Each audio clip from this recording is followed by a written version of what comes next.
The interesting thing about mindsets is how are mindsets formed anyway? Now, mindsets are usually formed through reinforcement of same messages constantly over time. Usually it starts from an early age when you were very young and you couldn't choose what to believe and what not to believe. And so it began to, and you could not challenge what you were accepting, because usually mindset usually comes from reinforcement of same message over time. So if you keep hearing that you are a failure, you are a failure, you are a failure, you are a failure, that becomes a mindset that you adopt. You are not the person that created it. You only accepted it. And perhaps if it happened when you were at at an age where you don't have the power to choose what you, for example, when I say at an age where you don't have the power to choose, scientifically, that age happens to be before 7 years old. After 7 years old, a child has the ability to choose, has the capacity to choose what they want to believe and what not to believe. But everything that a child becomes after 7 years is usually formed within the first 7 years. So, and sometimes it could be that you're in a state where you are helpless.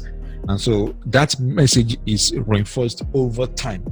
Now, here's what I want you to understand. If you believe things about yourself, like it's hard for me to lose weight. If you believe that you're not good with numbers, maybe you make statements like, I'm not good with number. Or maybe you make statements like, nobody wants to marry me. So if you believe that you're not a natural writer, if you believe nobody wants to marry you, if you believe you are a procrastinator, the interesting thing is that you will always behave that way. Do you get that? We believe, and so we begin to behave like that thing that we believe. And at this point, I'm going to touch on a little about religion. You believe that you're a Christian and you believe that you're a Muslim. It's not like there's and the moment you believe you're either a Christian or you're a Muslim, you begin to look for evidences to prove that you believe, to prove that you are that thing that you believe you are. Beneath all that we live lies all that we believe. Beneath how you live, how you behave, lies all that you believe. See, our beliefs nearly govern every aspect of our lives. If you remember when I mentioned earlier on that the fact that somebody will post a picture and say that I am amazing is because there's a belief somewhere, and the belief was created by an evidence somewhere. Now, our beliefs tell us how to pray. Our beliefs govern how to vote, whom to trust, whom to avoid, and they shape our personal behaviors and spiritual ethics throughout life.